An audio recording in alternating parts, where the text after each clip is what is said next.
Hi, Amy Shaw here. It is July 21st, I think, 2016. And I'm coming to you in my car again, as you can see. I have like a long list of things I want to talk about, videos I want to record. After this one, because I can't do the one that's really on my mind, I can't do in my car. Because I have visuals and things that I want to share. And I can't I can't hold my phone and use one hand, so I have to find a quiet time and space to do that in my house, and that's really difficult. But that video is hopefully going to be the next one. I want to do it in the next day or so. I really am excited and want to talk about the Mandela effect, and I want to share something with you all about that and also offer my thoughts on it. But today, what's really on my heart, what I'm really feeling compelled to talk about on video, again, is healing. I recently did a video, and I know I talked about the law of attraction and why it doesn't work, but it's coming up again because there's a lot of people now that are saying, yeah, law of attraction doesn't work. And there's a lot of people who are feeling really oppressed, and life's hard, and they're going through stuff. We're all going through stuff. Oh, man.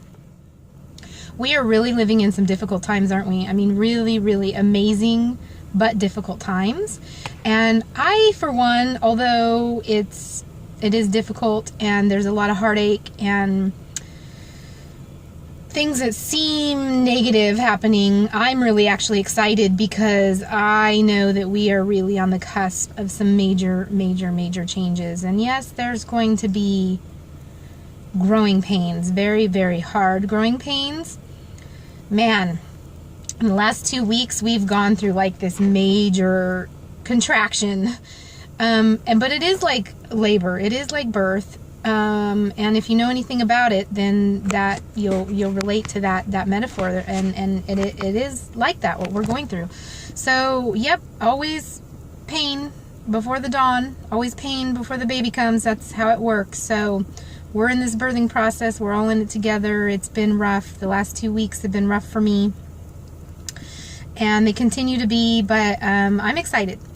And part of that, and I know people are hurting, part of that, what I'm hearing a lot too, is just this idea of victimization, and I'm a victim, I'm a victim, I'm a victim, I'm a victim, I'm a victim, I'm a victim. It's all around me. It's everywhere. And I tiptoed in the last video. I feel like I really tiptoed around it when I was talking about the law of attraction, because I have to be so careful. The reason I have to be careful is people are easily triggered, and they're holding on to these narratives of themselves as victims. And the moment you tell them that, yes, you are a victim, but you're victimizing yourself, and they can't sort of put the external control outside of themselves anymore, they become extremely irate, and they can get easily offended by that. And so I tiptoe around it as much as I can.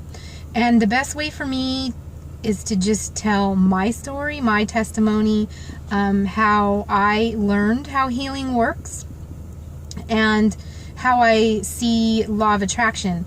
Now, some people are saying law of attraction is dead, it's over, it doesn't work, that what it does is it blames the victim, because basically what it's saying is that we're responsible for our own vibration, and when we're in low vibration, then we're attracting things to low vibration.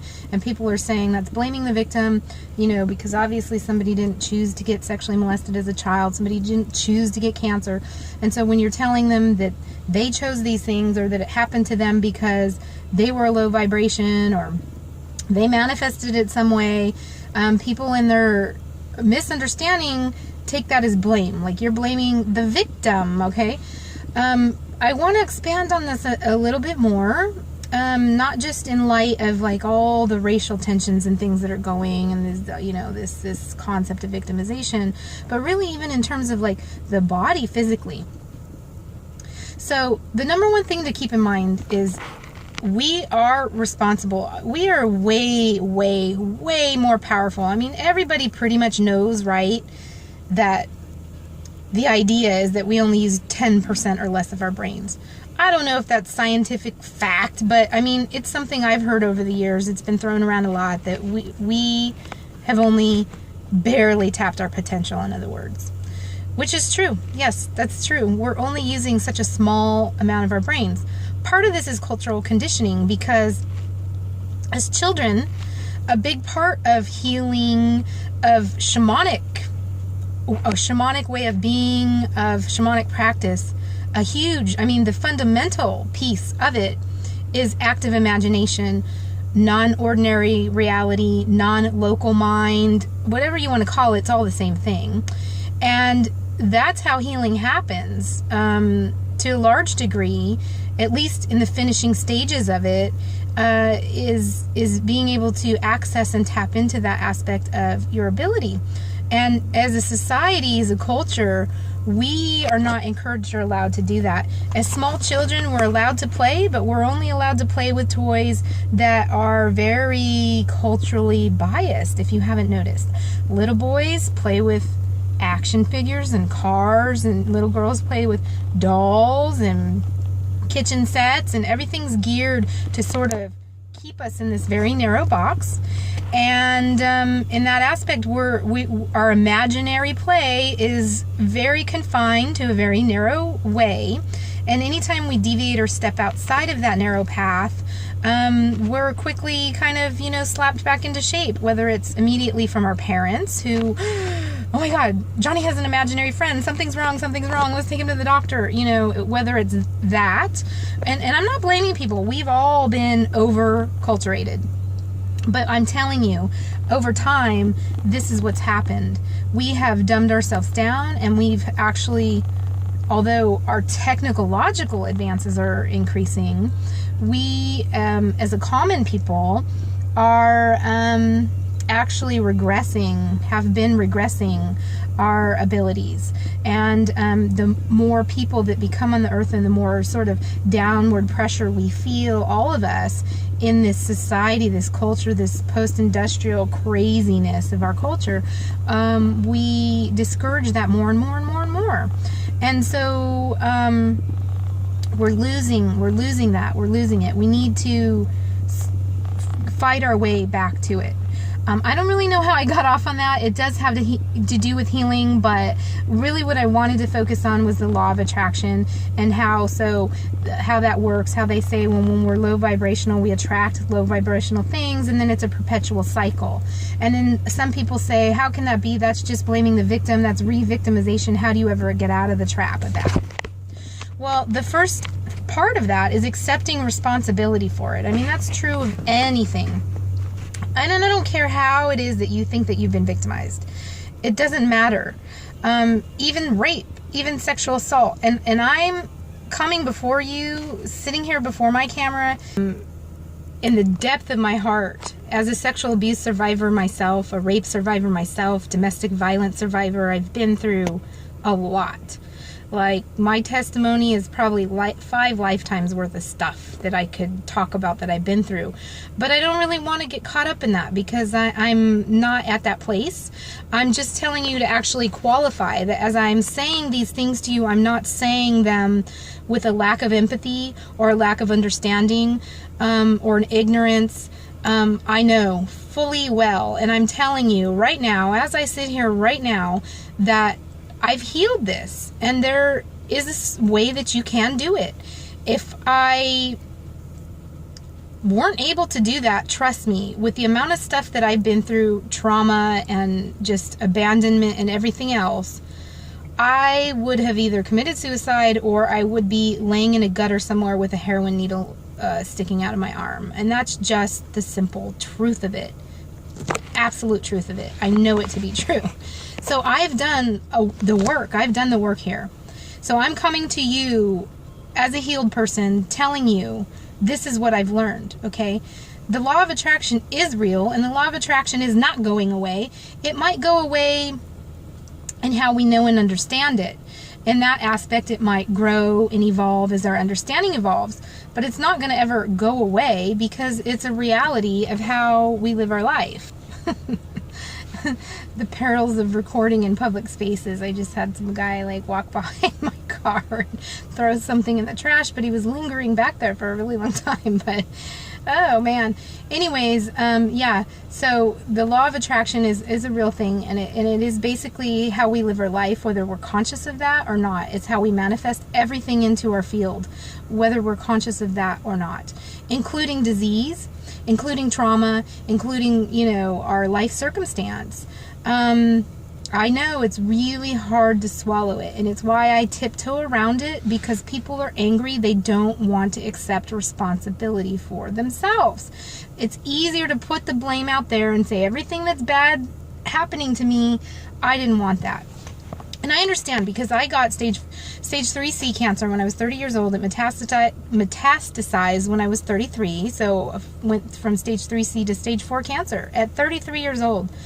I am still in treatment. 13 years now. It's been a hell of a long ride. And I understand. I've been in those shoes. And at the beginning of it, I was like that too. I was like, how can I manifest this shit? How can people say that I caused this myself when I don't want that? I never wanted that. Who wants cancer? Who wants to bring that on themselves? We want to live. We want to survive. We don't want to die. We don't want to leave behind our children. I get that. I was at that place too. But what I didn't understand was that it had nothing to do with what my conscious mind thought I wanted. It had to do with my subconscious mind and the fact that I didn't love myself. And so what I was speaking to myself in my mind was self-hate, self-sabotage, self-betrayal. And my body betrayed me. And so it really shouldn't be like a shock, but it was, right? It was a shock. And the first time somebody said to me, why did you manifest this in your body? I was like, what? I didn't cause this. I didn't want to accept responsibility either. And then I had a metastatic recurrence. So what I've learned in the 13 years on this journey is that I did manifest, and I can't talk about you and your journey and your testimony, and you can either accept what I'm saying or not accept it. Certain people will and certain people won't.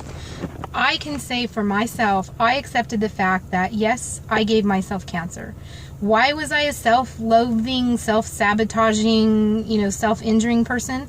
Because I was victimized as a child. I wasn't loved. And I never learned how to love myself. I didn't think I was lovable. So I could go back and say, well, then I'm not to blame. My perpetrators, my parents, they're all to blame. But that doesn't resolve anything. Ultimately, the bottom line is healing begins with us. We have to accept responsibility for our own selves and clean up our mess. So that requires me to say, okay, I gave myself cancer. Yes, I was yes, all these things are true. And yes, I learned all that in childhood and from all the traumas I've been through. But I can't change any of that. I can only change myself. And that I have to heal myself. That's the bottom line. And don't get me wrong, it's not like I had not been awake already. I mean, I've evolved. I've had different levels of awakeness for my entire life. You know, at the point that I got cancer, I considered myself to be a relatively evolved person. You know, just the fact that I wasn't laying in a gutter at that point in my life, that I had gotten that far. But I had only gone so deep in that work. I had only gone so deep. And what the cancer did was said, you haven't gone deep enough. You know, you've only scratched the surface of your healing process and you need to go deeper. And so what I want to share about that in the law of attraction is that what happens is the conscious mind and the subconscious mind are not meshed. They're split. And when you reject the fact that you have caused this yourself, what you're doing is you're maintaining that split. You're keeping that split. And if you truly want to heal, it's not even about blame. It's about responsibility. Do you see? They're two different things. Sitting around blaming, finding, digging to try to find the root, to blame. That's not the path. That's not the path towards healing anyway. It might be part of the process to get you to the path, but the true path of healing begins the moment you say, okay, I accept responsibility for my healing. So from this day forward, I am going to heal. Nothing else matters. Nothing else matters. Do you get what I'm saying? It doesn't matter. Who wounded you, whether you wounded yourself, it doesn't matter. That's a trap that we get stuck in, of this victimization. This, I'm a victim, I'm a victim, I'm a victim. It doesn't matter. Just stop, take a deep breath and say, I accept responsibility for my healing. Period. The next part of the stage of healing is forgiveness. And for me, that meant forgiving myself, because I was like, oh my God, forgiving my body. I betrayed myself. I have not loved myself. I have over and over and over again chosen to give to other people at the expense and cost of myself. I could go into great detail about the level of lack of self-care that I've had in my life. Bad. It's bad. It's bad. It's become habit, a habitual, in ways that I didn't even realize consciously that I was doing. And as I started observing myself, just stepping out and becoming an outside observer, I was appalled. And I thought, man, the way that I treat myself, would I encourage anybody, even my worst enemy, would I encourage them to treat themselves that way? Absolutely not. The things that I tell myself in my head about who I am and this and that, would I hear those words coming out my mouth telling somebody else in counsel? Absolutely not. And as I begin to hear my thoughts and see my actions, I saw a pattern emerge. And that is really what was my aha moment of saying, I did do this to myself. I did do this to myself. I did. And so then it was a process of forgiving myself for giving myself cancer, and loving myself and speaking loving things to myself, to my body, not beating myself up more, oh my God, I gave myself, no, saying I'm sorry and seeing myself as a small child and an adult part of myself, nurturing the small child part of myself.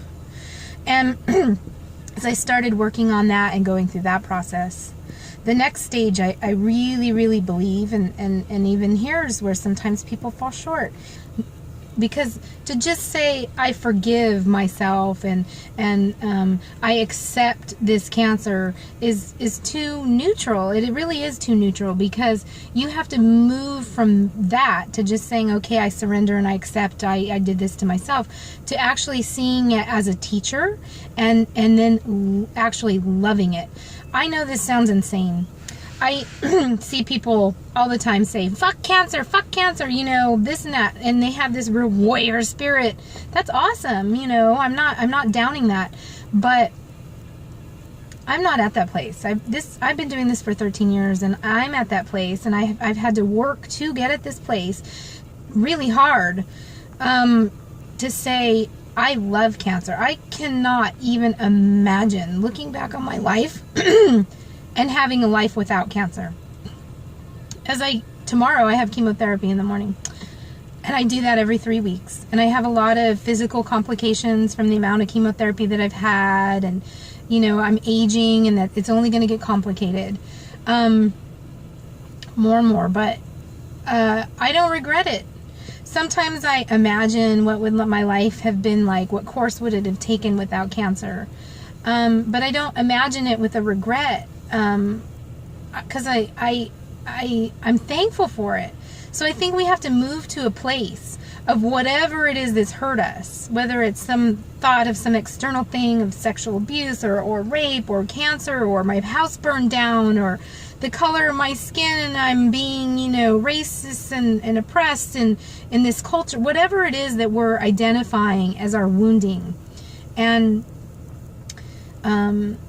we have to not only come to a place of accepting responsibility for healing whatever the wounding has done to us, but we have to come to a place of actually loving it, loving loving what happened to us, loving it, loving it. Do you hear what I'm saying? Love it.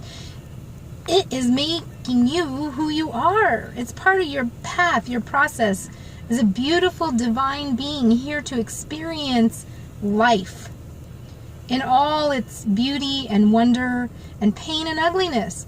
It's creating a deeper person. You know, we were just talking the other day, you know, I was saying, you know, like, oh, you know, the 1% and the 99%. But what an irony it is that the 99% look at the 1% and we think, man, what a bunch of selfish, power hungry, whatever. We have all these words and ideas we have about these people, right? They could solve all the world's problems with their money if they wanted to. But the rich keep getting richer, and we all have this sort of feeling about that and thought about that. But the irony is, we also want to be like that, right? We're also trying to be like that. Everybody's trying to like get a leg up to have that, to have the next level of luxury and decadence in their own lives. And why is that? It's because we feel oppressed, because we feel this and we want to have relief from this.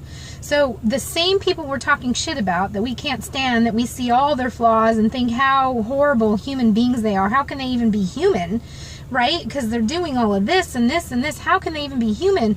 And yet we secretly wish we could be like that to some degree anyway.